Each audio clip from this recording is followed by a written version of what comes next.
están ustedes? Muy buenas noches, bienvenidos a Estado Nacional. Connie, buenas noches. ¿Qué tal? Muy buenas noches, Matías, buenas noches a todos.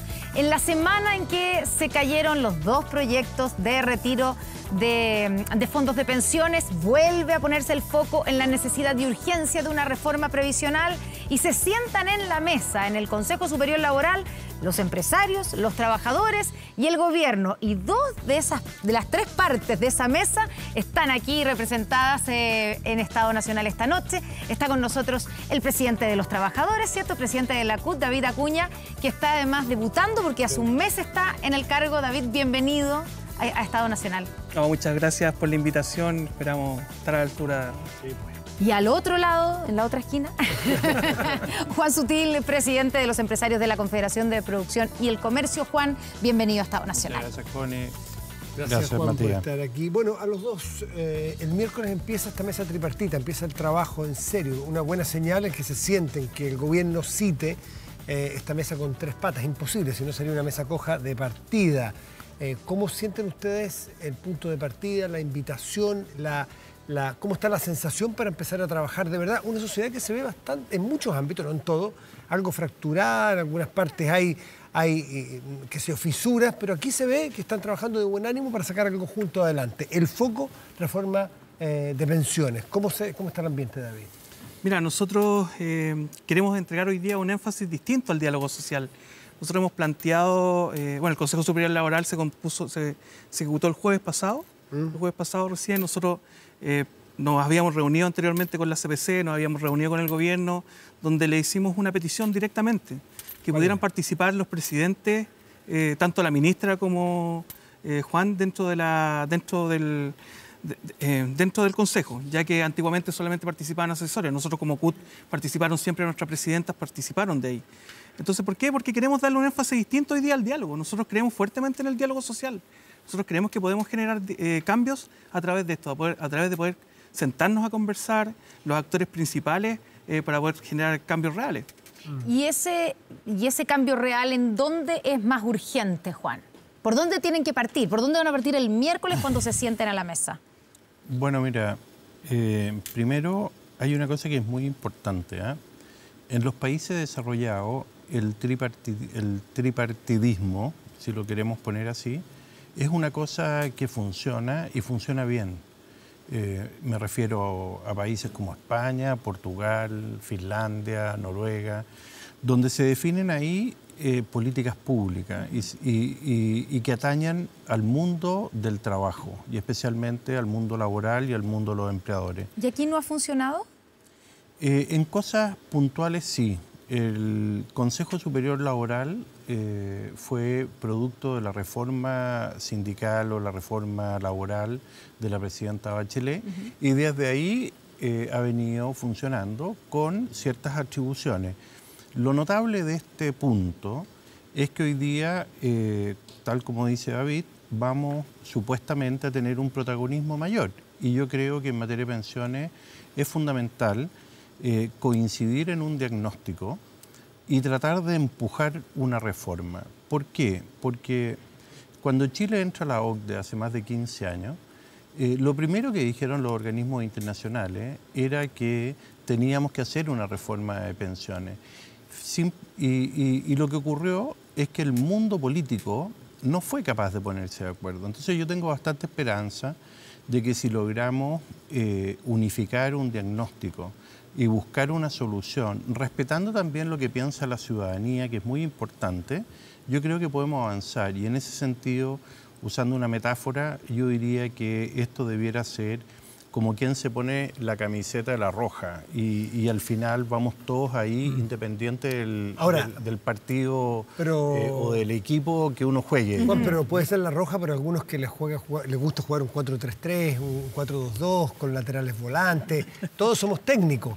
Ustedes los voy a invitar a ser un poco técnicos respecto de lo que aspiran para una reforma a las pensiones, que es el tema que nos va a convocar directamente. Hoy día, la realidad, la foto de hoy es un sistema de pensiones que es mixto si se quiere, pero fundamentalmente de capitalización individual y que está planteado el 10%, cada uno aporta sus ahorros individuales y está planteado a aumentarlo a 15, a 16, a 17, lo que fuera en un lapso del tiempo. En el caso tuyo, David, ¿cómo crees que debe ser este esquema macro? Capitalización individual, volver todo a reparto, parte a parte, aumentar la mixtura, ¿cómo lo ves tú? Mira, nosotros hace muchos años atrás creamos el sistema de la demanda del no más AFP. La CUT le puso un no, AFP no más. Después migró al tema de no más AFP. Pero nosotros hemos planteado hoy día que necesitamos hacer cambios. Nosotros llevamos más de 10 años hablando de pensiones en Chile. Más de 10 años, entonces no hemos logrado... Diagnóstico súper claro. Claro, entonces no hemos logrado ponernos de acuerdo. Yo creo que hoy día es el momento de que dejemos de preocuparnos y empecemos a ocuparnos. ¿Cómo te ocuparías tú puntualmente con un diseño? Ya, en esa ocupación en donde nosotros tenemos, hay distintos planteamientos. Hay distintos. Yo creo que nosotros tenemos que empezar a buscar cuál es el mejor planteamiento. Nosotros queremos pensiones que sean equitativas, que sean mejores, que haya aporte tripartito. Pensiones similares como a lo que habla el tema de la OIT, a través del convenio 102. Nosotros creemos que es importante que haya aportes tripartitos, o sea, que aporte tanto el gobierno como los empresarios y que también aportemos... Ahí habría una novedad. Ahí que aportemos ¿Cuánto del ahorro crees tú de las personas en general? Lo que pasa es que hoy día se aporta nosotros aportamos un 10% a los trabajadores directamente. Entonces se ha estado hablando si es un 3, un 6. Entonces, más allá del monto, que podría ser un 6% sería el ideal, se están hablando de distintos pilares, que puede haber un pilar más solidario, más distributivo. Entonces, la solidaridad tiene que estar presente también en las futuras pensiones. ¿Presente también o todo un reparto que sea...? No, tiene que estar presente... ¿Y tú mantendrías en la parte, hoy día, la parte de la capitalización individual, en la parte del aporte? Lo que pasa es que hay que ir viendo cuál es el mejor sistema. Entonces, hoy día tenemos la oportunidad, porque cada uno tiene un diagnóstico distinto. Cada uno tenemos nuestras propuestas. Pero ¿cuál es el diagnóstico de ustedes, de la CUT? ¿Con qué van a llegar a la mesa el próximo miércoles? Con un sistema que creo interpretar que es más bien mixto, ¿cierto? O sea, no es un sistema de reparto, sino que debiera tener capitalización individual. Nosotros apuntamos a que el sistema sea de reparto, con, no sé si capitalización individual hoy día puede ser. Hay discusiones, nosotros estamos planteando distintos temas. El debate está, hoy día el debate está y hoy día tenemos la oportunidad de debatir. Entonces, efectivamente, ahí es donde nosotros tenemos que ver. Nosotros queremos que las pensiones sean más justas. Pero no queremos... Todos queremos lo mismo. Sí, pero no queremos entramparlo. ¿Cómo? Claro, pero no queremos entramparlo. Es que hoy día tenemos la posibilidad de buscar las fórmulas. Voy a insistir, llevamos más de 10 años conversando el mismo tema. Entonces, si la lógica, nosotros podemos decir, queremos que sea un sistema de reparto. Y al otro lado van a decir que no quieren sistema de reparto, capacitación individual. Entonces, busquemos cuál puede ser la mejor fórmula. Puede ser una fórmula mixta, puede ser una fórmula única. Entonces, busquemos cuál es la mejor fórmula para poder ir avanzando. Hoy día dejemos de preocuparnos. Si la idea es poder ir avanzando. Ocuparse. Ya. ¿Cómo se ocupa Juan Sutil a esta propuesta o por lo menos algunos de los elementos que da David? Bueno, yo creo que sin querer discrepar con David, lo primero pueden discrepar, si de eso se trata también, ¿no? Pero en el buen sentido de la palabra, porque estamos haciendo un esfuerzo importante en converger. Sin embargo, yo creo que lo que hay que hacer es sacar las consignas de la mesa. O sea, hoy día tenemos que volver a un vocabulario más bien técnico, más profundo y dejar de lado... como por ejemplo el no más AFP. Yo creo que eso fue y hoy día tenemos que buscar cómo construir. Dicho eso, hoy día lo que nosotros tenemos prácticamente hoy día 3 pilares y lo que se está discutiendo es cuál es el cuarto, porque el primer pilar es la pensión garantizada universal que se logró aprobar en el gobierno anterior y eso da una base muy importante y que resuelve el problema de mucha gente que no contribuye con sus cotizaciones. Después tú tienes el pilar contributivo, que ahí tienes un 10%, donde la inmensa mayoría del país dice, oiga, esos fondos son míos, no me los expropien, los quiero heredar y por lo tanto yo estoy haciendo un esfuerzo con mi trabajo, como bien lo dijo David, es la plata de los trabajadores que están contribuyendo y construyendo ese futuro. Después tienes los APB, que son aquellas personas que pueden hacer ahorros adicionales y finalmente... Estamos hablando de un cuarto pilar que es el pilar solidario. Y ahí Hay, por supuesto, diferentes propuestas, donde hay algunas que dicen, bueno, una parte de ese 6% que se va a construir en el tiempo tiene que ir a la solidaridad intergeneracional o etaria, digamos, y una parte individual. Y yo creo que en estas materias hay otras experiencias en el mundo donde existen estos pilares. Entonces, yo creo que hay que mirarlo desde ese punto de vista, porque implica que a esto hay que darle sustentabilidad y sostenibilidad a largo plazo. Ya, pero en la parte... Buscando mejorar las pensiones, por cierto, y especialmente de quien hoy día más lo necesita, pero también entendiendo de que la ecuación tiene que tener sustentabilidad a largo plazo, porque si no también podemos fracasar en los próximos años si no se hace así. Ya, pero ¿cuál es esa combinación, según ustedes, ¿cierto? Según Juan Sutil, según presidente de los empresarios, que es sustentable? Estoy pensando, ese pilar solidario, hay quienes piden que sea 6%, o sea, el extra del 10%, a los 10%. Eso no tiene nada que ver con lo que tú estás diciendo, Connie, porque que sea sustentable y sostenible es que quienes contribuyen con ese 6%, independiente que vaya una parte a capitalización individual y una parte a reparto, o todo a reparto y todo individual, yo creo que las cosas van a ser buscando ahí alguna media que permita obtenerlo. Cuando yo hablo de sustentabilidad y sostenibilidad es que quienes estamos en la fuerza laboral, que somos menos que los que van a jubilar, eso tiene que tener sustentabilidad, porque si no el sistema va a quebrar en el futuro. ¿Te refieres tú a un poco a lo que está haciendo China ahora, que el reparto no da según la pirámide poblacional o de etaria que tenemos hoy día, y que hay que ir también a una parte individual? Por eso que digo que hay que buscar bien la ecuación, y ahí creo que nos tenemos que sentar sin digamos, posiciones o perjuicios previos, y hacer la suma y la resta y buscar aquello que sea sostenible. Y hay otros países, especialmente países, hoy día venía en el diario, respecto a Países Bajos, donde han ido encontrando ciertos caminos que han buscado solucionar en parte el problema. Quiero preguntarle a los dos, y de partir por ti, David, en la mesa que se van a sentar ustedes no se conocían. Esta instancia... Sí se conocían. No, sí nos conocimos antes. Sí. Pero no ahora, me refiero a que no se conocían hace... ¿Cuándo se conocieron? ¿Hace una semana? Sí, lo habíamos visto en alguna reunión anteriormente. Pero hoy día les va a tocar representar, detrás tuyo hay mucha gente, detrás tuyo otros tantos, les va a tocar representar como los capitanes que intercambian banderines, y va a estar la ministra, por supuesto.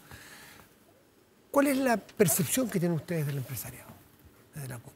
Porque aquí se trata de una mesa tripartita donde van a poner las confianzas sobre las mesas, unos y otros.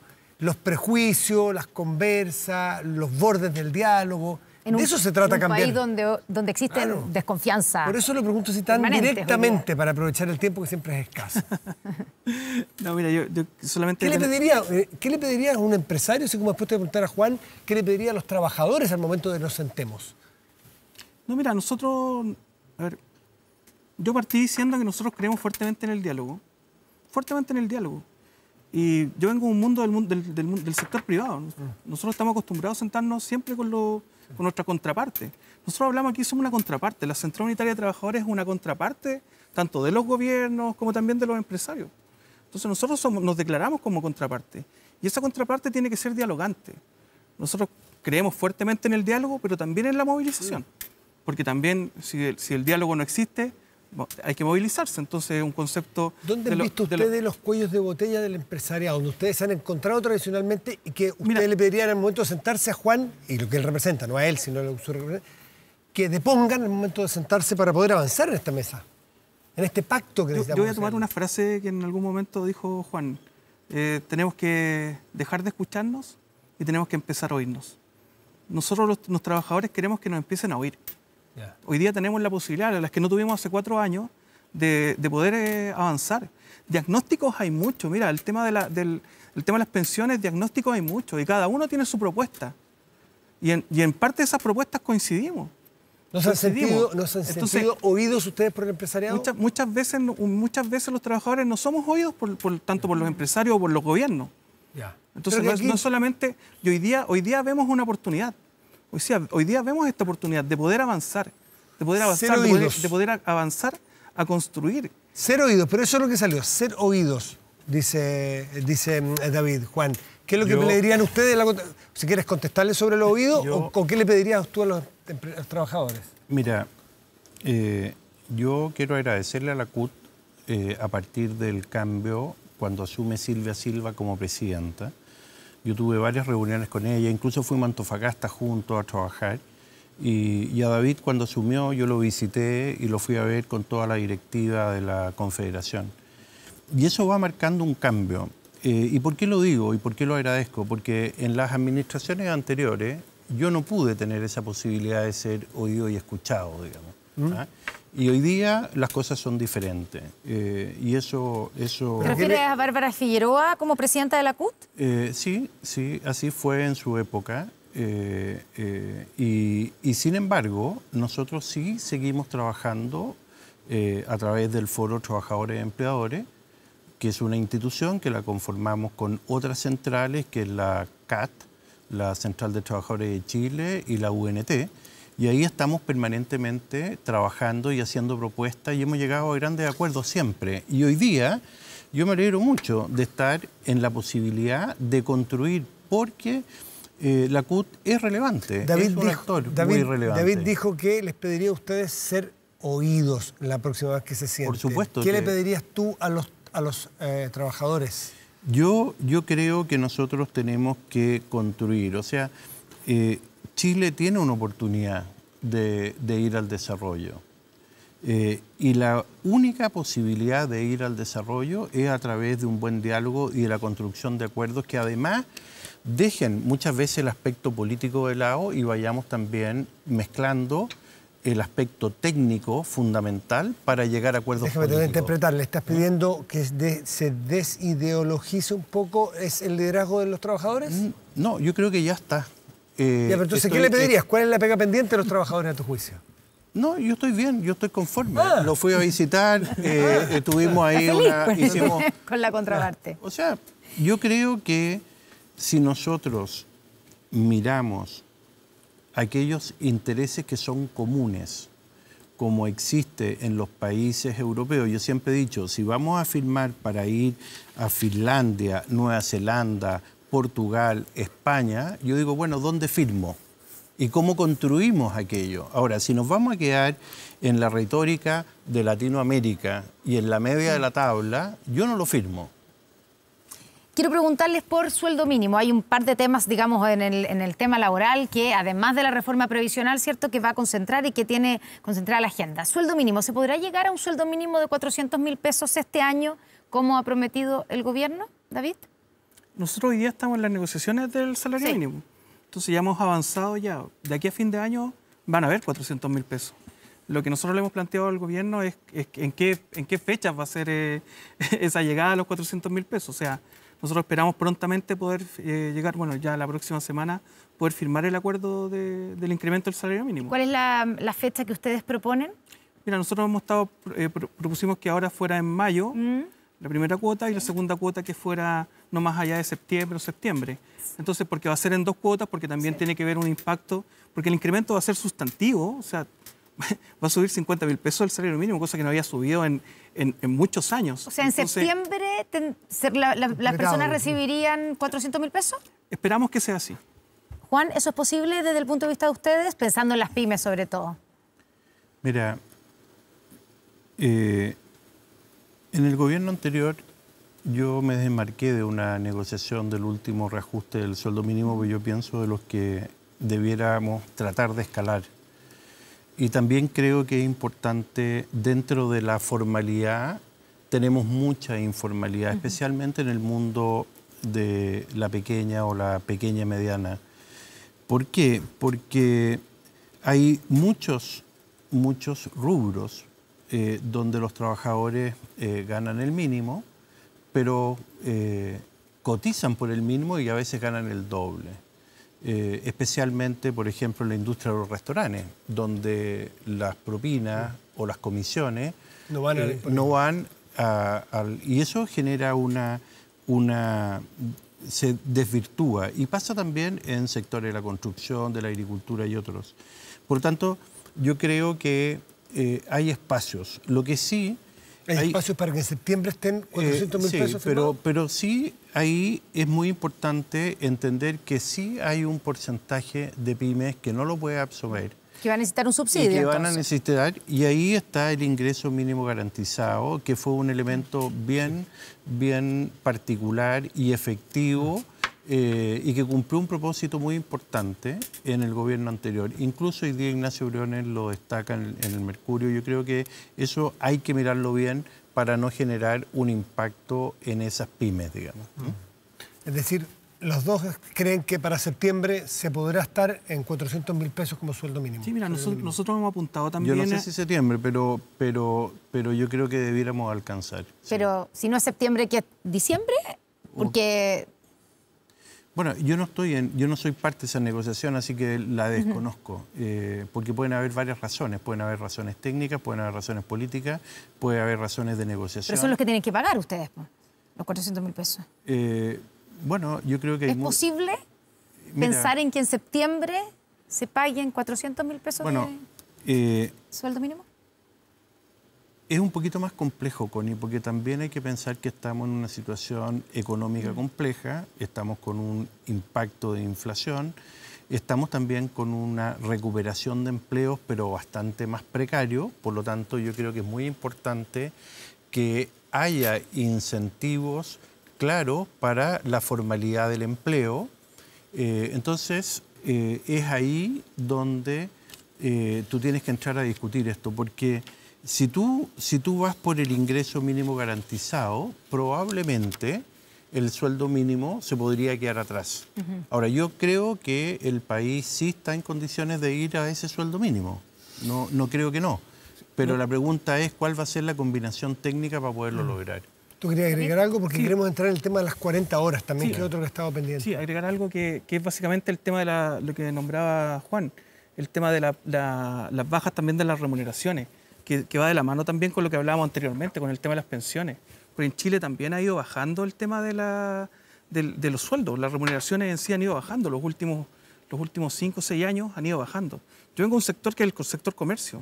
O sea, antiguamente tú encontrabas un vendedor integral en una tienda. Hoy día encuentras un reponedor. Entonces, ese sueldo fue disminuyendo. Entonces, que efectivamente ha habido una pérdida dentro del poder adquisitivo de los trabajos. Y los trabajos que hoy día se están recuperando son trabajos, como bien lo decía Juan, son trabajos precarios. Son trabajos precarios. Entonces, nosotros, el incremento del salario, efectivamente nos permite poder ir estancando. Mira, yo solamente me gusta mucho colocar ejemplos. Hoy día hay en huelga una organización que es de los contadores, del Colegio de Contadores. El otro día la presidenta me contaba, me decía, hay un señor que vive en Antofagasta, que trabaja ahí, que lleva 44 años y gana 350.000 pesos. Entonces eso no es bueno. No es bueno. Hoy día hay grandes empresas como supermercados, te puedo decir SMU, que en promedio paga 370.000 pesos. Y el promedio no es que el promedio sea muy grande. Entonces, los trabajadores, la gran mayoría de sus trabajadores gana 370.000 pesos. Entonces, las remuneraciones han ido a la baja. ¿Cómo va a ser planteado por ustedes, y luego por ustedes, Juan, el tema de las 40 horas o la jornada laboral en esta mesa? Aunque sabemos que es de pensiones, pero me imagino que igual van a aprovechar de tocar todos los temas porque hay que aprovechar la instancia. ¿Cómo ven ustedes las 40 horas como una factibilidad de corto plazo al menos, o de mediano plazo al menos? Mira, nosotros estamos a puertas del 1 de mayo. El 1 de mayo una conmemoración donde la primera lucha de las 8 horas para trabajar, 8 horas para descansar y 8 horas para recrearse. Entonces ahí es donde nosotros efectivamente creemos que podemos ir avanzando. Hoy día existen distintas fórmulas para trabajar. O sea, yo he escuchado mucho el tema de la flexibilidad. Entonces hoy día yo no sé qué más flexible puede ser el código laboral. O sea, hoy día tenemos trabajadores de 16, de 18, de 20, de 30 y de 45 horas. Y hoy día, cada día son más escasos los trabajadores de 45 horas. Entonces, ahí es donde nosotros tenemos que apuntar un foco. ¿Se puede en el corto plazo 40 horas a tu juicio, David? Ahí está el espacio. Hay empresas, yo quiero destacar, hay que destacar empresas. Hoy día Scotiabank, ellos bajaron su jornada a 40 horas. Hay municipalidades que han bajado su jornada a 40 horas.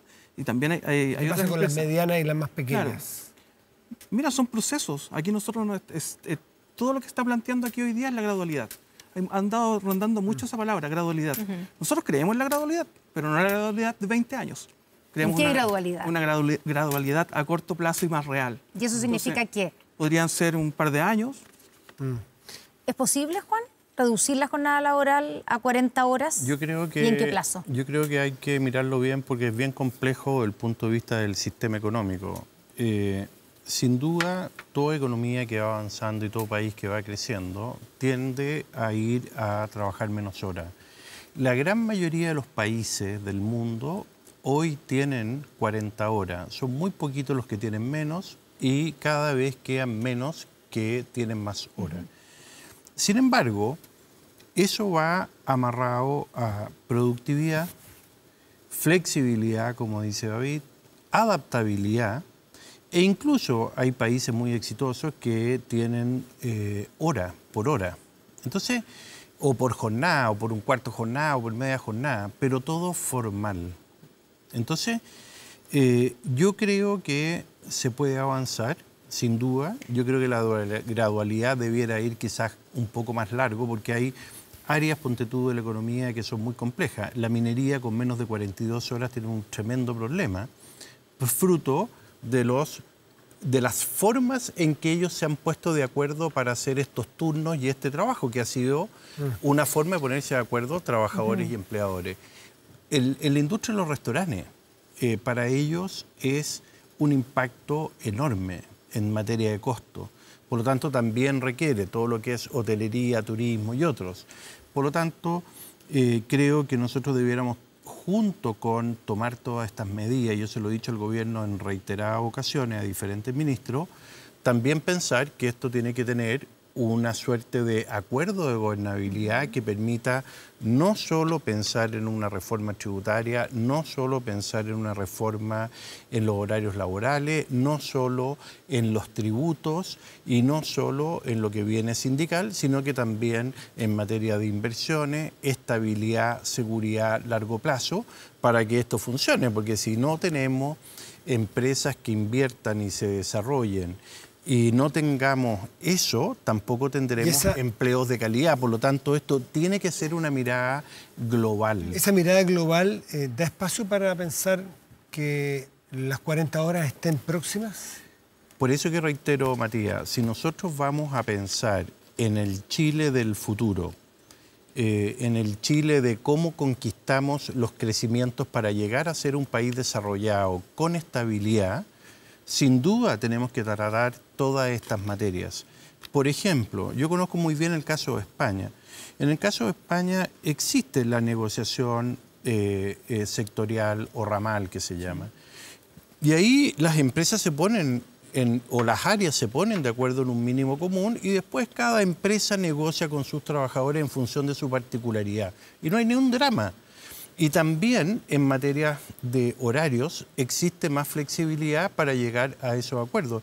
Y en materia de participación de los trabajadores está suscrito a los ámbitos que eso corresponde. Entonces yo creo que si nosotros miramos con confianza, y reitero, con confianza cómo construir ese futuro, yo creo que podemos avanzar. Insisto, lo que estamos viendo hoy día en Chile deja mucho que desear de que lo podamos lograr, especialmente con lo que pasa en la Convención Constitucional. David. Sí, nosotros, mira, muchas veces lo que se habla, cuando se habla mucho de flexibilidad, eso implica también precariedad. Entonces nosotros no queremos que la flexibilidad sea precariedad. Y el tema del trabajo por hora también nosotros encontramos que es peligroso. Nosotros queremos avanzar y queremos que están las posibilidades de avanzar en el tema de jornada. Y yo saludo aquí que Juan nombrara el tema de la reforma también tributaria, la reforma tributaria. Yo leí la columna del Mercurio también, leí, y saludamos que hoy día estén también disponibles para ver un acuerdo tanto tributario como fiscal. Entonces, hoy día hay muchas cosas que están dando vuelta. Nosotros hemos hablado hoy día también de reforma de pensiones, de reforma tributaria, del tema del seguro de cesantía. Pusimos en la mesa también el tema de la canasta básica. Entonces hemos querido avanzar, pero también con responsabilidad. Yo sé que son muchos temas, pero llevamos mucho tiempo nosotros de no poder dialogar. Ahora, también, David, espérame un segundo, ahí hay que tener una cuestión muy clara. Mira lo que le pasa a la empresa. Horario laboral, sueldo mínimo, gratificaciones, impuestos. Por lo tanto, Si esto no se hace bien, con una mirada de largo plazo y de futuro, esto puede colapsar. Por lo tanto, requiere de mirarlo con cuidado. Incluso, me voy a tomar de tus palabras, por ejemplo, en la canasta familiar, hay que también tener cuidado, porque en Argentina, mira cómo lo manejan. Fijan los precios y la inflación es del 50%. Y no funciona. Entonces, yo creo que hay que entender que las democracias liberales al final se autoprotegen cuando se manejan económicamente bien, pensando en cómo crecer hacia el futuro. Sí, nosotros dijimos que fijación no. Está muy Fijación bien. de precio. Está bien, A eso quería ir. Pero si el hombre es un gran mercadista, así que sabe cómo es la cosa. Viene de ese mundo, de hecho. Bueno, quería preguntarles por el aumento del costo de la vida, ¿cierto? Lo han puesto sobre la mesa. ¿Cómo enfrentar el alza en el precio de los alimentos? El gobierno ha descartado la fijación de precio y también la opción de congelar el IVA. Y la opción que se ha planteado es un bono o un voucher o tarjeta, pero transferencias directas a las personas. ¿Les parece que está correcto ese camino, David? Mira, uno de los caminos también que falta a lo mejor ahí es el tema del IVA regresivo. De ahí a lo mejor, no, yo no soy muy bueno para los números pero el tema de la reforma tributaria, nosotros creemos que es fundamental. Primero que nada necesitamos hacernos las dos grandes preguntas. ¿Cuánto necesitamos recaudar y cómo lo vamos a recaudar? Y yo le agregaría una tercera. ¿Y para qué lo vamos a recaudar? Entonces, efectivamente, nosotros hoy día tenemos necesidades, creemos que efectivamente debemos empezar a ocuparnos de estos temas, pero también ha habido ciertos abusos. Hoy día las grandes empresas y los grandes consorcios o holding están muy concentrados. O sea, tengamos en cuenta que hoy día en la distribución de alimentos hay 4 actores solamente dentro del mercado de las grandes supermercadistas, que las puedo nombrar, no sé si hacer publicidad. Libre. Nada de publicidad, libre de decir lo que usted está Walmart, SMU, está Totus y está Cencosud. O sea, son 4 grandes cadenas. Ahí uno puede decir, no, es que hay más formatos uno cuando va a la calle. Claro, pero 3 formatos a lo menos son de las mismas cadenas. Entonces Walmart tiene más de un formato, SMU tiene más de un formato, Totus tiene solamente un formato, pero... ¿Formato te refieres a la marca propia? Marcas Cencosud es Jumbo, Santa Isabel, tienen también mayorista, SMU tiene mayorista 10, Walmart tiene a cuenta. ¿Serías partidario de qué? ¿De obligar a que se haga una atomización? O que, no, yo hablo de la concentración. De la concentración. ¿Y cómo de influye mercado. eso en los precios de los alimentos? Claro, porque ahí también lo que nos pasa que nosotros en Chile dependemos mucho también de los vaivenes internacionales. Entonces ahí es donde cada vez que pasa algo afuera, repercute en Chile. El problema que tenemos es que aquí repercute automáticamente o mucho antes. Te lo pregunto antes. directo, tú tienes una experiencia en terreno muy valiosa, que es de reponedor por muchos años. ¿Tú estimas que en Chile hay libertad de precios, fluctúan los precios libremente según oferta y demanda, o tú crees que hay un manejo de precios? Te lo pregunto a ver si entendí yo que tú me estabas queriendo decir eso a partir de la concentración de los grandes espacios de venta. Mira, cuando tú vas a un supermercado, si tú entras al pasillo de las papas fritas, hay 2 grandes proveedores. Evercris y ISB, que es Marco Polo. Y hoy día, ya a través de los años, han salido algunas empresas más pequeñas. Entonces, como el mercado es más concentrado en eso, claro, obviamente existe cierto control de precios. Los supermercados todos los días van controlando los precios. Entonces van fluctuando también entre los diferentes formatos. Si tú vas a un supermercado... ¿Existe libre competencia en canastas básicas, en productos de los supermercados? No podría decir que hoy día hay colusión. No podría decirlo. Pero sí es lo que nosotros apuntamos a que existan. Hoy día hemos conversado con el gobierno que exista algún tipo de observatorio. Hace muchos años se le trató de poner dientes al Cernac. Y la placa se la sacaron entre medio. Entonces, claro, efectivamente la institucionalidad. No es que queramos denunciar, no es que queramos ir contra las empresas, no, eso no. Sino lo que nosotros decimos es que haya justicia también. Justicia, que hayan precios justos. Cuando aquí pasa que el aceite no está subiendo ahora solamente por el tema de la guerra en Ucrania. Nosotros dependemos fuertemente de Argentina y de Canadá en el precio del aceite. Coloco el aceite porque es el tema de moda hoy día. Claro. Entonces, está carísimo. Claro, porque pero está carísimo. ¿qué es un precio justo? ¿Cómo se define un precio justo? ¿O quién lo define? Claro. No, es que ahí yo no podría definir un precio justo, porque efectivamente tenemos un tema en Chile que es una matriz productiva también. O sea, ahí Juan lo puede explicar perfectamente. Yo creo, David, que hay una cosa que es muy importante. Cuando tú decís precio justo o transición justa, para mí, de alguna forma, con todo respeto te lo digo, es como un eslogan, porque mercado más transparente que el chileno. Yo estuve muchos años en el negocio del aceite, el azúcar, el arroz. Son negocios extremadamente competitivos, súper desgastante. Cuesta mucho sacarle la lima para ganarte algo. Entonces, aquí tenemos que países desarrollados han tenido impactos del 8,5% de inflación y nosotros estamos llegando casi al 10%.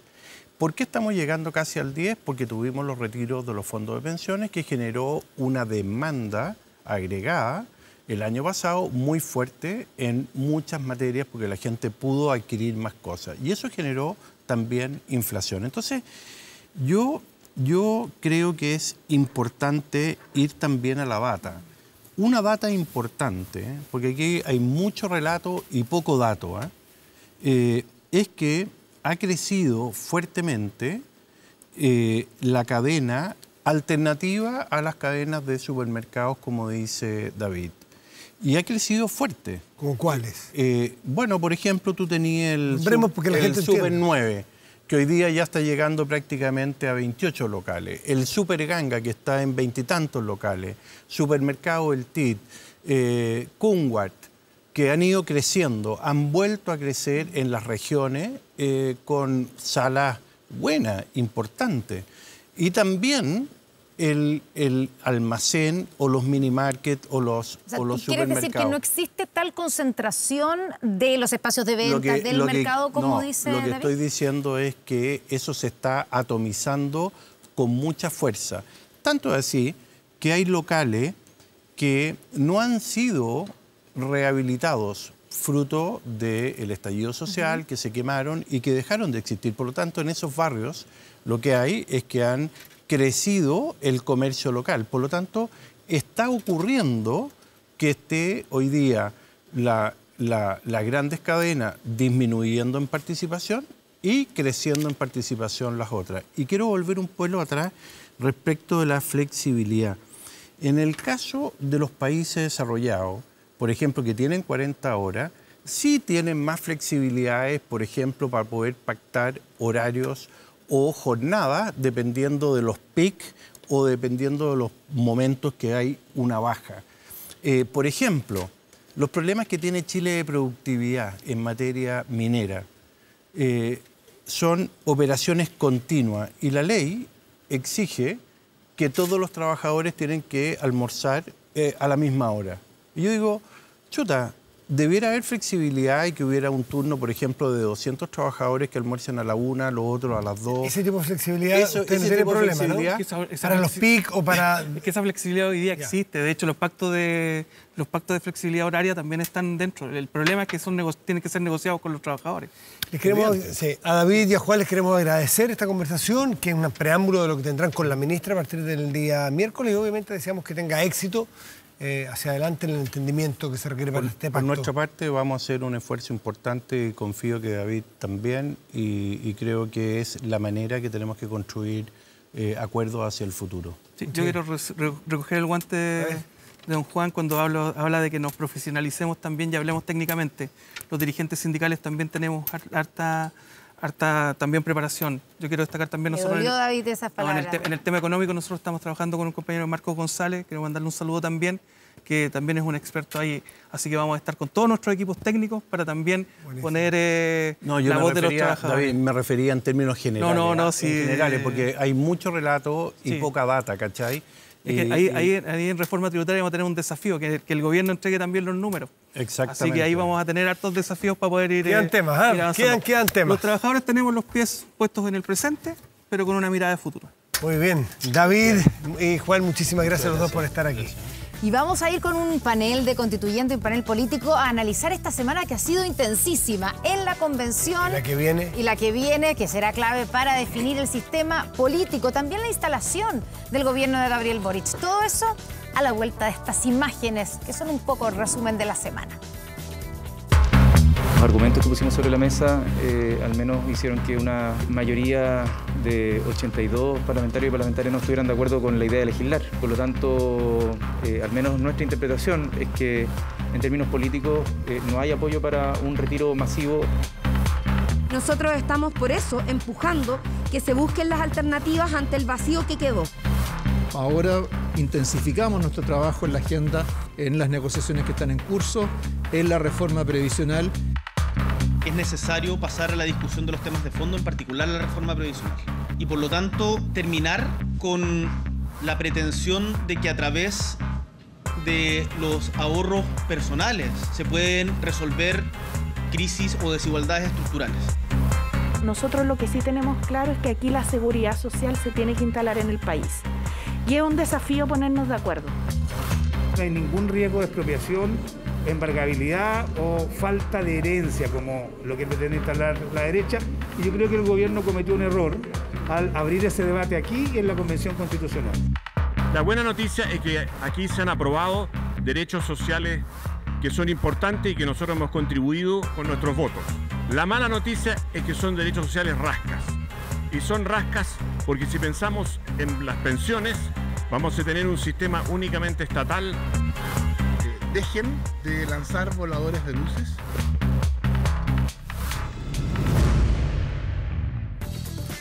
Bueno, ya estamos aquí con nuestros invitados estelares, vamos a decir, hoy día, esta noche, para analizar lo que ha sido esta semana y lo que viene. Vamos a partir por la única mujer que tenemos en nuestro panel, Constanza Juve, convencional. Constanza, bienvenida. Muy buenas noches. Muy buenas noches, Connie. Muchas gracias por la invitación. Otro convencional, Patricio Fernández, que han tenido una intensa jornada. Ya vamos a hablar primero de lo que ha sido esta semana, cómo sobrevivieron. Bienvenido. Y a este otro lado tenemos primero al senador del Partido Socialista, Juan Luis Castro. Senador, bienvenido. Gracias por estar con nosotros. Y a nuestro panelista, que tenemos que recibirlo aquí con bombo y platillo, Jaime Belolio, ex vocero de gobierno. Lo vamos a tener también aquí en Estado Nacional. Bienvenido. Muchas gracias por la invitación. Bueno, partamos por... Yo quiero partir por... veíamos ahí en las imágenes lo que fue esta funa de un sector de la convención, específicamente al colectivo socialista al que pertenece el convencional Pato Fernández, y que fue a raíz, ¿cierto?, de que se rechazara en general todo el informe de la Comisión de Medio Ambiente. ¿Cómo se ve, Jaime, cómo lo interpretas tú, esto que pasó al interior, que es una funa y fue bastante criticado, ¿cierto?, lo que hicieron con el Partido Socialista? Bueno, lo primero es que es una cultura que se ha ido instalando y sobre todo en los últimos 2 años se ha ido validando además. Entonces, esa validación de distintas formas de violencia, como fue esto, es absolutamente contrario a la democracia. Lo que ha pasado, lamentablemente, que uno puede ver harto en la convención, son estas identidades muy radicalizadas. Y cuando uno hace política de identidad radicalizada, se olvida del plano general. Se olvida del bien común, se olvida del cómo convivimos juntos. Y entonces al ver que la izquierda radical le hace una funa a la izquierda no radical, ¿qué significa eso? Es una disputa, digamos, entre una izquierda que lamentablemente a este punto solo se preocupa de sí misma, se preocupa de mirarse el ombligo, de su propia identidad si sale exactamente como lo pretende y no de generar una instancia de conversación. Y eso creo que es muy dramático, sobre todo cuando estamos hablando de una constitución, que es aquello que nos va a regir a todos y todas. Entonces, yo lamento muchísimo, primero, la justificación de violencia de manera permanente que ha habido durante estos últimos años y particularmente el ejercicio de esta a través de esta lógica de cancelación y de funa que les parece tan natural, así como es el derecho de funar todos los días a quien se me ocurra. Y eso simplemente es absolutamente contrario a la democracia. El argumento que dieron algunos de estos convencionales que pertenecen al Frente Amplio, también al colectivo, a otros colectivos, ¿cierto?, como el colectivo plurinacional, el movimientos sociales, es que había un acuerdo que ustedes no respetaron, Pato.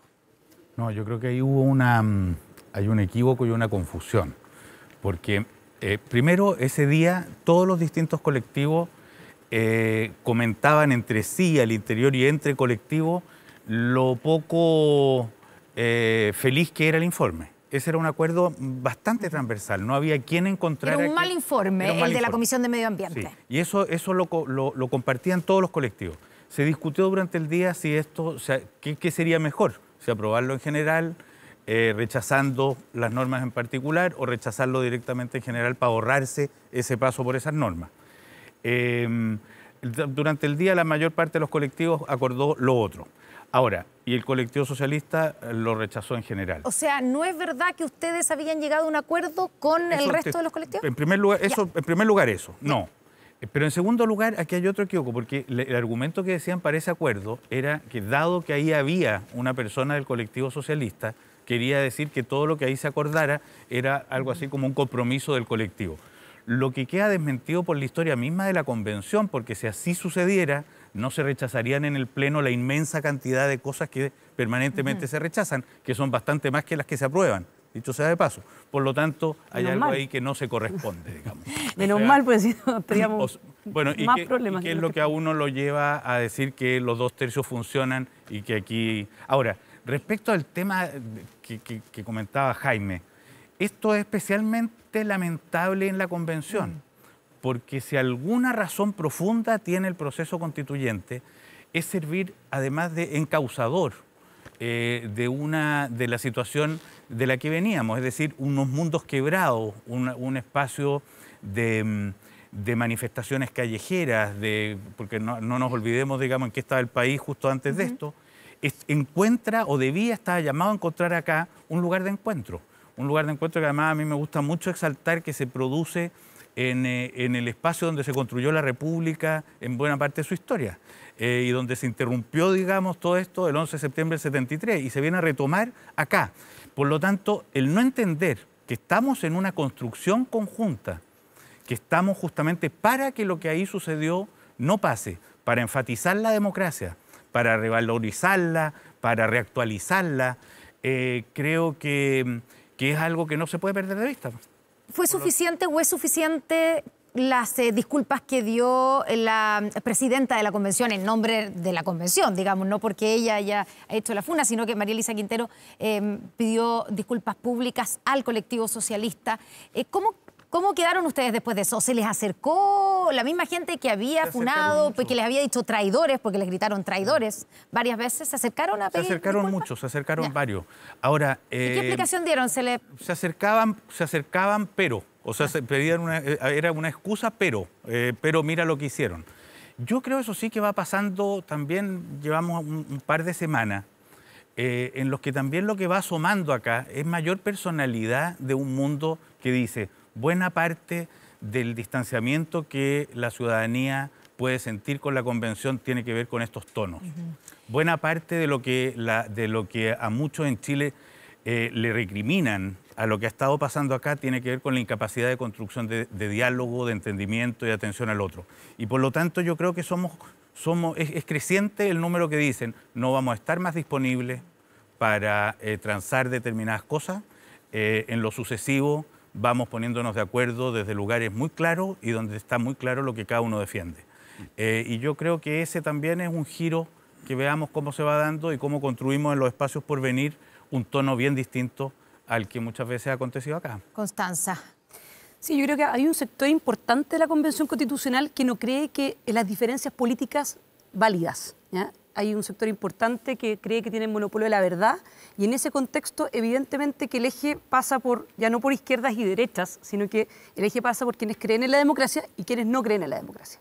Evidentemente que quienes no creen en la democracia justifican y cuestionan, ¿verdad?, las posturas de otros sectores políticos y lo hacen entendiendo que no es válido lo que están diciendo. Entonces, ese ambiente que tenemos dentro de la Convención Constitucional se ha ido normalizando y la verdad es que no se ha ido encauzando. Y no solamente ocurrió lo de la funa al colectivo socialista, sino que también nosotros vemos permanentemente, incluso a gente que realmente dirige la Convención Constitucional, como es la vicepresidenta, por ejemplo, Grandón, que se sintió con el derecho de cortarle el micrófono a Rocío Cantuarias porque no le estaba gustando lo que estaba diciendo. O la expresidenta de la Convención Constitucional, Elisa Loncón, que utiliza, ¿cierto?, sus minutos para amenazar a otros sectores políticos porque no les gusta cómo están votando. Entonces, ahí tú te das cuenta que en la lógica de la Convención Constitucional se está no solamente cultivando, sino que ya se está asentando esta idea de que las diferencias políticas no son válidas y que hay ciertos votos que en la práctica no se justifican y que hay ciertas posturas que tampoco se justifican. Y frente a eso, evidentemente que es imposible poder construir una constitución. Y con esto cierro. Las constituciones... Se está desasentando, pero... La constitución... No, o sea, si tú crees eso después de lo que pasó esta semana con el colectivo socialista, tenemos un problema ya de diagnóstico mayor. Pero desde mi perspectiva, yo creo que las constituciones... Tal vez un optimista, Pato Fernández. Permanentemente optimista. Yo creo que ya hay que ser más realista. Pero déjame cerrar el punto. Alguien que está trabajando. Bueno, la verdad que... En fin. Quiere decir que no está trabajando para está trabajando para sí. justamente construyendo, digamos, esta lógica. En esta... Perfecto. Ya. No, ahora sí. Las constituciones están hechas para buscar los puntos de unión de los países, buscar los temas que nos unen y ponerlos dentro de la Constitución. Y hoy día lo que en realidad estamos viendo en la Convención Constitucional es que estamos buscando todos los puntos que nos dividen, lo que nos separa, y lo estamos dejando en la Constitución. Juan Luis Castro, quiero sumarlo a la discusión de cómo se ve desde el Partido Socialista, que además que hay muchos que sostienen que finalmente el Partido Socialista, a través del colectivo, está teniendo el rol que se esperaba que tuviera, como un rol más de bisagra en la convención y que por mucho tiempo no, o los primeros meses no lo había realizado y ahora está pagando los costos de eso.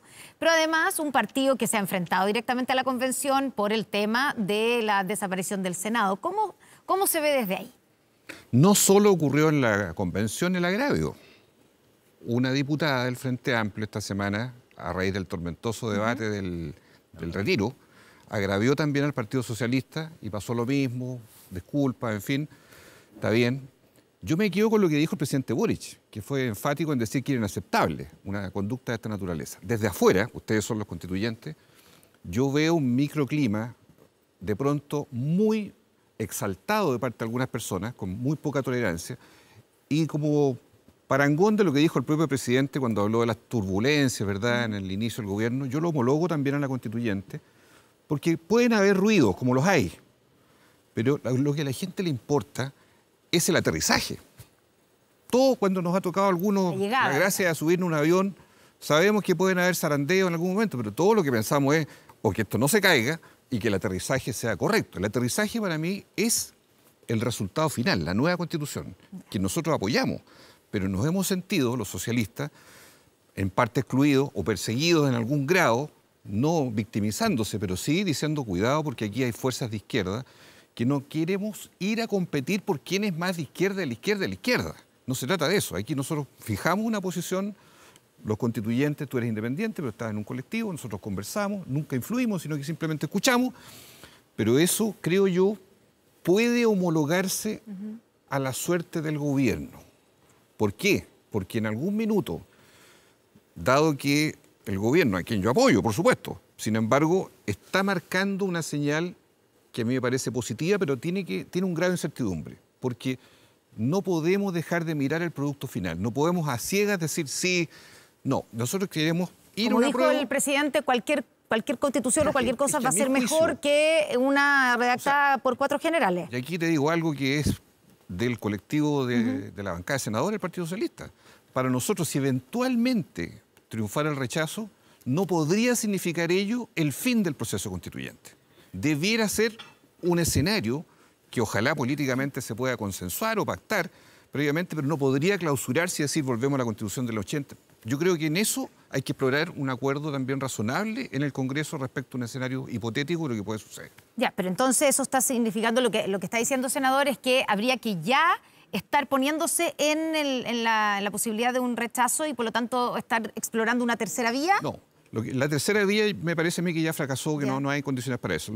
Lo que sí palpamos transversalmente en el Congreso es que este blanco-negro, ¿verdad?, que es como el escenario terminal, debiera tener una salida que permita decir que si hipotéticamente nosotros obviamente vamos por el apruebo, pero queremos un apruebo que tenga argumentos, que tenga consistencia, que tenga un resultado, pero si se diese el otro escenario, no puede significar una vuelta atrás y un abismo, porque eso va a ser muy manipulable. Eso va a ser objeto de mucha caricatura en un momento determinado.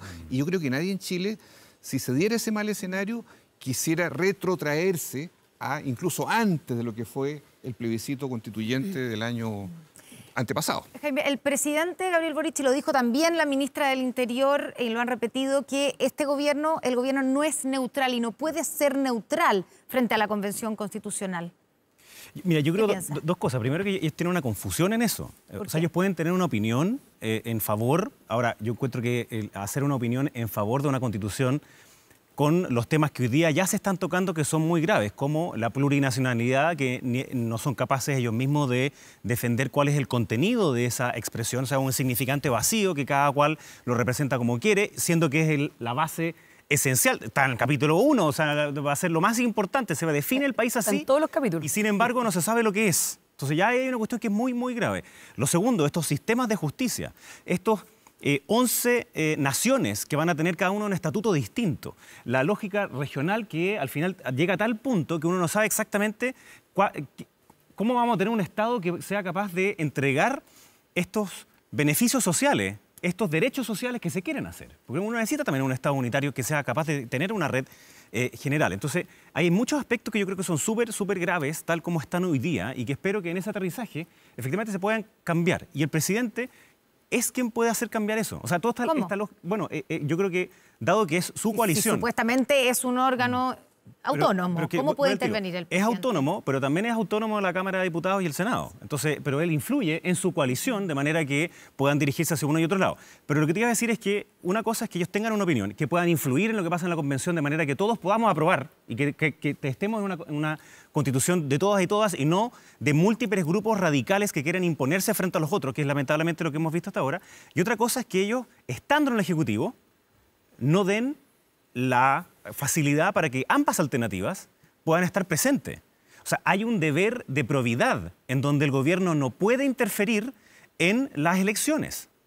O sea, nos exigían a nosotros de manera brutal eso mismo, nos acusaron no sé cuántas veces porque decíamos expresión en una radio. Entonces, cuidado porque la no neutralidad puede ser una expresión, pero cosa distinta que ocupen recursos públicos, como vimos también hace poquitos días atrás, que ocupaban las redes de el gobierno para hacer campaña, para hacer propaganda en favor de una de las dos alternativas. Eso no es posible. Entonces yo creo que bueno, y perdona, al tiro, y una sola cosa que yo creo que también es súper relevante, que es cómo se conversa dentro de la misma convención, algo ya lo decía Pato, y cómo influye también lo que pasa en el gobierno.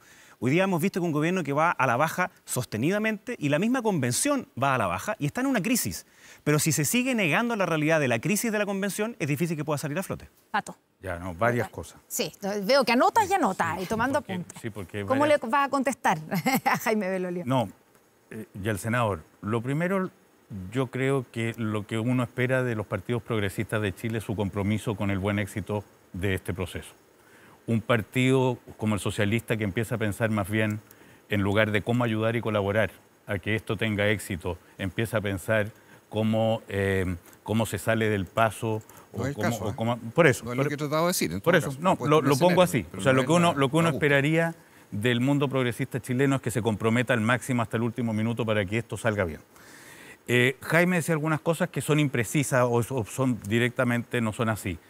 No es un concepto vacío la plurinacionalidad, es un concepto además en el que en los comienzos, en las campañas ya estaba muy instalado, no lo discutían ni siquiera la gente de derecha cuando ahí se hablaba y agarró un vuelo distinto por razones que después las podemos ir conversando. ¿No es vacío en qué sentido? Es un cambio de concepción del Estado unitario, decimonónico, francés, de alguna manera que tiene un modelo de civilización para todo el territorio, más allá de ese Estado que va y coloniza los territorios bárbaros, llevando un modelo, digamos, pasamos a un Estado que viene a coordinar diferencias culturales. Un Estado que ya no une. Sí, une. Es un Estado. ¿Pero por qué no es pluricultural entonces? O multicultural. Bueno, todas esas son discusiones que se pueden ir dando después. Pero es un significante vacío. Pero espérate, es que no es vacío. No, significante déjame vacío. Terminarte la idea. Porque significante vacío no significa que no tenga un contenido. Significa que cada persona le da un contenido distinto, como la palabra dignidad. No, entonces, porque que cada uno le da un si se lo diera solamente cada persona no tendrías nada de por qué preocuparte. Pato, tú mismo dijiste, pero tú mismo dijiste que la plurinacionalidad es un concepto que está en desarrollo. Correcto. Tú mismo lo dijiste. Correcto, te lo voy a... Entonces estamos dando el punto que es un significante vacío. Pero entonces ahora te lo explico. A ver. No es un concepto vacío, pero no es un concepto cerrado. No es un concepto vacío, pero no es un concepto terminado. De hecho, en muchísimas de las normas que vamos votando actualmente, se van restringiendo o expandiendo los ámbitos de esa plurinacionalidad. El día de hoy los escaños están bastante molestos por la cantidad de normas que no se han aprobado en distintos ámbitos respecto de sus exigencias. ¿Por qué no es vacío? El límite en justicia. ¿Por qué no es vacío? La justicia, por ejemplo, en la última votación del sistema de justicia, yo lamenté mucho que dos normas no quedaran, que era una que restringía... el ámbito penal, digamos. Correcto. Y la otra a que se aplicara esto solo al interior de las comunidades donde se cometía el delito. Esas dos normas no significan que ese pluralismo jurídico incluye el tratamiento de lo penal o excede el lugar comunitario. Lo que quiere decir es que no quedó restringido constitucionalmente y que ha entregado a la ley. Ahora, puesto que ese será al revés. Ahora, yo hubiera deseado que quedara restringido constitucionalmente. ¿Por qué insisto, perdone, para terminar eso? Que no es vacío, porque sí implica una concepción distinta del Estado y sí implica un reconocimiento de diversidades que tienen que encontrar un modo de convivir. ¿Cuáles son los ámbitos de autonomía que a cada una de esas diversidades culturales se le va a atribuir? Es algo que no termina de construirse. Ya, porque yo a eso le llamo Chile. Porque claro, si yo he leído García Linera, sé cuál es el contenido de lo que García Linera quiere hacer y que quieren importar de acá. Está pero otra cosa distinta, la derecha con García Linera. No es la derecha, es la extrema izquierda la que está encantada con él. Porque a mí no me encanta. Entonces, el tema es que eso que tú acabas de decir, de que somos una diversidad... Antes era la Constitución de Atria, ahora es la de García Linera. Pero déjame decir, porque no, yo no estoy diciendo que sea de él, es este término el que es de él. Y esa diversidad, esa pluralidad que es evidente y que nadie quiere volver, como dice súper bien el senador, ni al 17 de octubre del 19, porque es imposible, ni tampoco a la Constitución de Lagos. Perdóneme, deje de rescatar a Ricardo Lagos, dado que dicen que es de Cuatro Generales, en verdad es de Ricardo Lagos.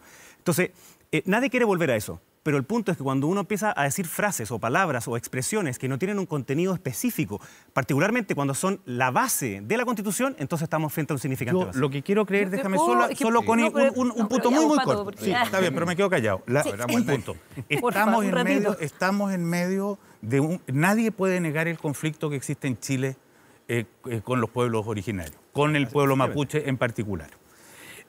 Aquí tenemos una posibilidad de encontrarle un punto de partida y de arranque al encauzamiento de ese problema. Negarlo y pensar que eso todo se soluciona solo por la fuerza es un error que ya está ultra confirmado. Encontrémosle aquí un camino. Viene esta semana, que va a ser clave para la definición final del sistema político, donde a estas alturas sabemos, por ejemplo, que el Senado ya no va más en la Constitución. ¿Qué pasará con los senadores que acaban de ser elegidos, que están iniciando su periodo, como por ejemplo el senador Juan Luis Castro, a la vuelta de la pausa aquí en Estado Nacional?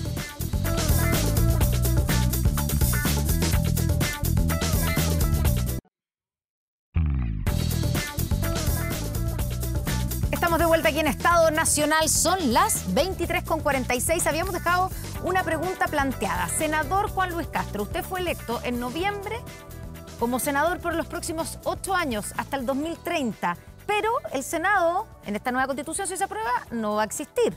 ¿Qué va a pasar con su cargo? Bueno, esa pregunta la resolverá la constituyente con las normas transitorias. ¿Pero qué cree usted? 3 cosas, creo yo. Primero, que los socialistas queremos empujar y apoyar el proceso constituyente y además al gobierno. Estamos en ambos esfuerzos simultáneamente. 2, veo un grado de preocupación o peligro en que la marcha del gobierno se asocie al destino de la constituyente.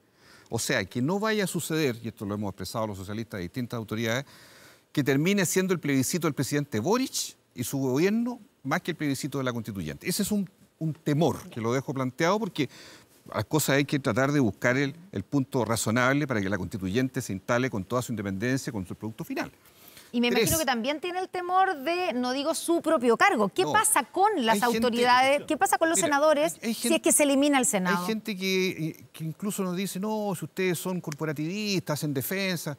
O sea, de repente a uno le da la idea de que hay gente que habla desde los principios y los que tenemos opiniones distintas hablaríamos desde los intereses, pues, según algunos.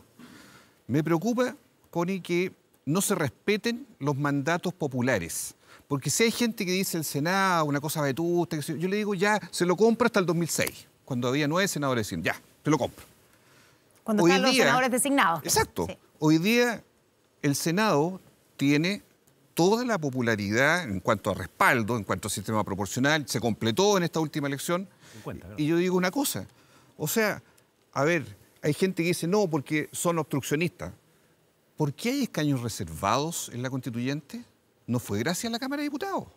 Nosotros no tuvimos acuerdo, no alcanzamos el acuerdo. Fue gracias al Senado. Ojo. Huenchumilla plantea eso. Entonces, yo quiero plantear lo siguiente. Cuando se habla de los periodos, o el Senado sí o Senado no, a mí me preocupa que se diga que va a ser una Cámara, pero no es parte del Poder Legislativo.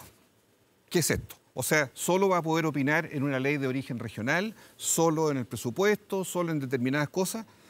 Y uno cuando ve la historia desde Salvador Allende, Bolonia Tail, mucha gente que ha estado en este mismo proceso histórico, yo digo no para aferrarse al poder y decir el poder, pero yo pregunto, cuando dejemos todos, hipotéticamente así termina siendo, todo el Congreso en la Cámara de Diputados, yo me pregunto qué mayorías y qué dominancia van a tener esas mayorías para proteger las minorías y cuáles van a ser los procesos que se van a dar que no desestabilicen al país. Yo creo que en ese punto es necesario colocar las cosas en su lugar. Todavía hay tiempo, no cabe duda, no hago un juicio apresurado, pero manifiesto una posición que a los socialistas nos parece razonable de discutir, de evaluar en su justo mérito, porque yo le digo una cosa, Connie, hablo con los cores yo en Rancagua, me dicen, nosotros vamos a desaparecer, me dicen, los cores.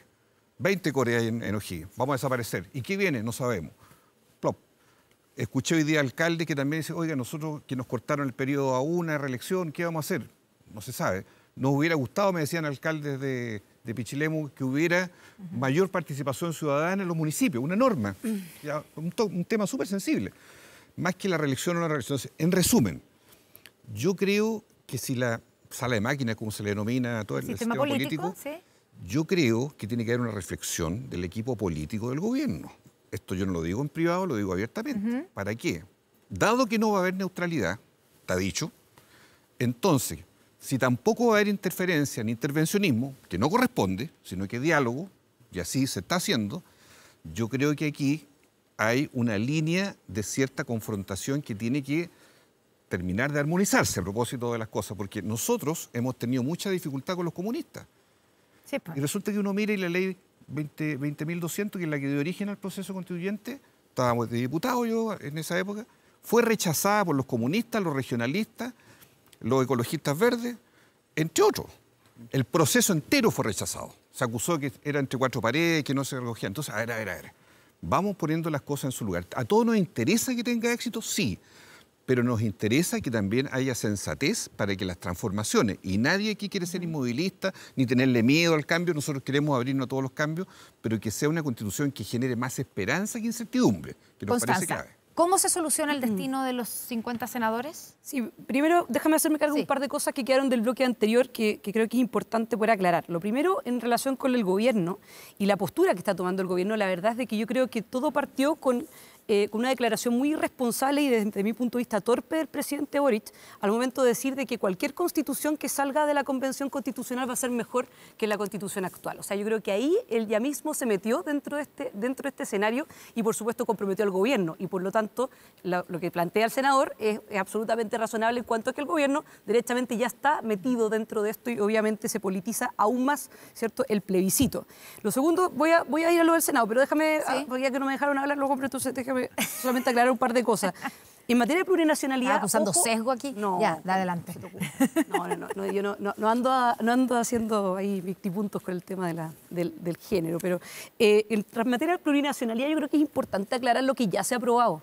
Porque esta cuestión, o sea, claro, es un concepto vacío en cuanto a que todo el mundo entienda cosas distintas, pero ya está en el borrador de la propuesta de nueva constitución, autonomías territoriales indígenas, autogobierno, libre determinación de los pueblos, tribunales propios indígenas, pueblos indígenas que ya están reconocidos, que son 12, y además escaños reservados de pueblos indígenas en todos los órganos de representación popular, tanto nacional como a nivel local. Entonces, incluso en el Consejo Municipal.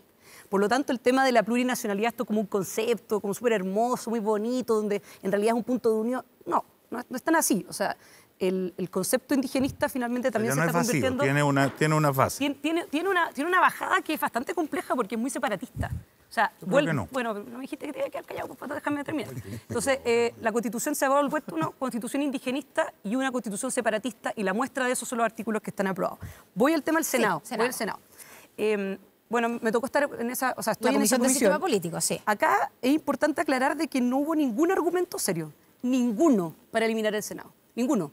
O sea, los únicos argumentos que se planteaban eran premisas equivocadas y falsedades, como por ejemplo de que el Senado, ahí quedaban detenidos los proyectos de ley o que era más lenta la tramitación, y la realidad es que los estudios y los técnicos te decían lo contrario. Pero aún así siguieron adelante por una cuestión ideológica y también por una presión indebida que se planteó respecto. Pero eso ya está así. Eso ya está así, eso ya no se puede cambiar. Entonces, hoy día, el hecho de que, un poco lo decía el senador, y con esto cierro, no hay un anclaje institucional que era algo que los socialistas querían plantear, es decir, un Congreso con 2 cámaras y que las 2 cámaras estuvieran dentro de un mismo órgano. Eso hoy día ya no existe. Está la Cámara de Diputados y de Diputadas, que se entiende que es el Congreso, que tiene la potestad legislativa, y está la Cámara de las Regiones, que aunque tú le pongas todas las atribuciones que tú quieras, ya no forma parte del Congreso, y además ni siquiera se elige en conjunto con la Cámara de Diputados, sino que con las autoridades municipales y regionales. Pato Fernández, ¿cómo se arregla el tema de las atribuciones de la Cámara de las Regiones, que es la reemplazante del Senado? Porque ahí hay un punto, ¿cierto? ¿Cómo se va a arreglar eso? Y deben terminar, en este escenario que ya no va a existir el Senado, ¿deben terminar su periodo los senadores, en el caso del senador Castro, por ejemplo? Las atribuciones de la Cámara de las Regiones, lo que se está discutiendo al interior de la comisión en estos precisos momentos y en estos días. Yo espero y doy más o menos por descontado que va a aumentar claramente sus atribuciones. Por lo menos va a tener atribución en el nombramiento de autoridades, en las acusaciones constitucionales, imagino que todo eso en lo que se refiere a los tratados internacionales, y está por verse esto es lo que lo tienen que resolver en la comisión. Me estoy como adelantando lo que No, las reuniones informales que se están teniendo sin acta, sin secretario y sin transmisión, como por ejemplo la reunión de hoy día, la reunión de ayer, la reunión de antes de ayer. Para llegar a un acuerdo. Se están juntando para acordar entre colectivos, en fin. Por lo tanto, todavía aquí hay algo por ver de qué se va a tratar. Yo creo que para la historia de este desarrollo del sistema político hay que entenderla también de dónde viene, porque, y con todas sus complejidades, yo creo que avanza hacia unas mejorías constantes, que eso es lo que se ha visto. Dicho sea de paso, uno nunca ve en los informes que vuelven a las comisiones que lo que venga de nuevo corregido sea peor o más altisonante. Todo vuelve... de alguna manera poniéndole atención a lo que ha pasado. Pero el senador Juan Luis Castro, ¿qué va a pasar ¿debe terminar su periodo en 2030? ¿Cuál es la sentencia? Bueno, yo no soy el llamado a responderlo de golpe y porrazo. Creo que ahí hay un tema que es complejo, efectivamente, porque hay una votación reciente que da una perspectiva de 8 años. ¿Va a ser digerible que efectivamente el cambio institucional resista a 8 años? No lo sé. ¿Cómo se va a encontrar una solución en las transitorias? No lo sé. El llamado a las transitorias, en todo caso, tiene que ver con lo que decía el senador. Poner calma y es cierta estabilidad en la actualización de esta Constitución. La cosa va a andar mal, pero de a poquitito. La cosa va a andar mal, pero de a poquitito. La Constitución del 80 empezó a regir el 90. Pero de a poquitito. La del 80 empezó a regir el 90. La reforma constitucional a la cual hacía mención el senador, que a mí también me tocó votarla a favor, yo me declaro un noviembrista, pero a 1000. Y por lo mismo la votamos a favor, a pesar de que el PC la votó en contra y quería la vía no institucional. Y esa norma dice que si se cambia sustantivamente alguno de los cuerpos o alguno de las instituciones, puede entonces llamarse a nuevas elecciones. La pregunta entonces si es que acaso esto que se llama Cámara de las Regiones o etcétera, que obviamente ya no es parte del Poder Legislativo, ¿qué significa? Bueno, vamos a verlo al final, pero la interpretación más evidente es que debiera llamarse a nuevas elecciones, porque se cambia sustantivamente lo que significa hoy día el Senado. Yo creo que es una pésima noticia que se elimine ese contrapeso de tal forma que el sistema político, el corazón ese que se habla, esa sala de máquina, no sirve con un pedacito nomás, porque si no, no funciona la máquina. Entonces uno no puede andar en 3/4 de bicicleta. Uno anda en la bicicleta completa o si no, no anda, se cae la cuestión. Entonces, Jaime Belolio. ese es el problema que hoy día tenemos, porque ni siquiera es un monociclo. Espero que tenga contrapeso. Es un 3/4. Entonces ahí es donde falta contrapeso. Jaime Belolio, Juan Luis Castro, Patricio Fernández, Constanza Juve, muchas gracias por estar esta noche con nosotros. Se nos acabó el tiempo, siempre quedan temas fuera. Vamos a la pausa y ya estamos de vuelta con más aquí en Estado Nacional.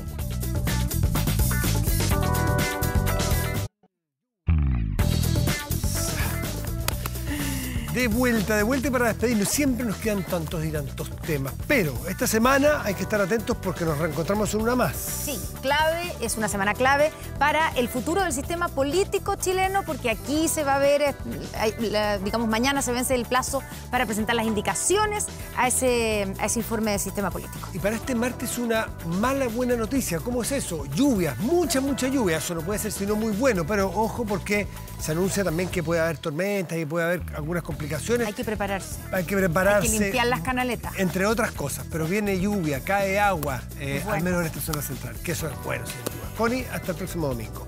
Que tengan una muy buena semana. Buenas noches. Hasta el próximo domingo. Gracias por venir. Chao.